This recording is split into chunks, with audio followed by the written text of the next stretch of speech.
Oscar বিজয়ী বিখ্যাত সংগীতজ্ঞ এ.আৰ. ৰহমান অসুস্থ। এ.আৰ. ৰহমানক আজি পুৱা 7:30 বজাত চেন্নাইৰ এপল' হস্পিটেলত ভৰ্তি কৰা হৈছে। খবৰ আহিছে যে পুৱাৰে পৰা মাজনিশাৰ পৰা বুকুৰ বিষ অনুভৱ কৰিছিল এ.আৰ. ৰহমানে, আৰু পুৱাৰ ভাগলৈ সেই বুকুৰ বিষ যথেষ্ট বাঢ়ি যায়, যাৰ বাবে তেখেতক এপল' হস্পিটেলত ভৰ্তি কৰা হৈছে আৰু কেইবাটাও পৰীক্ষা নিৰীক্ষা কৰোৱা হৈছে আৰু চিকিৎসকৰ তত্বাৱধানত আছে এতিয়া এ.আৰ. ৰহমান।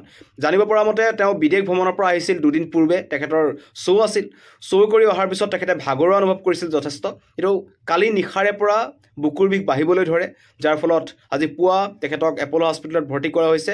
আৰু এতিয়াও চিকিৎসকৰ ফালৰ পৰা কোনো ধৰণৰ মন্তব্য অহা নাই যে কেনেকুৱা অৱস্থাত আছে, কিন্তু সম্পূৰ্ণ চিকিৎসকৰ তত্বাৱধানত আছে আৰু এপল' হস্পিটেলত তেখেতক পৰীক্ষা নিৰীক্ষা কৰোৱা হৈছে আৰু পৰীক্ষা নিৰীক্ষাৰ অন্তত হয়তো হস্পিটেল কৰ্তৃপক্ষৰ ফালৰ পৰা মন্তব্য আহিব। কিন্তু বিখ্যাত সংগীতজ্ঞজন অসুস্থ হৈ পৰাৰ পিছতেই অনুৰাগীসকলে ভয় খাইছে আৰু তেওঁলোকে আশু আৰোগ্য কামনা কৰিছে এ.আৰ. ৰহমানৰ, আৰু সোনকালে সুস্থ হৈ পুনৰ সংগীতৰ জগতলৈ ঘূৰি আহক, শ্ব' কৰক, সেয়ে কামনা কৰিছে অনুৰাগীসকলে।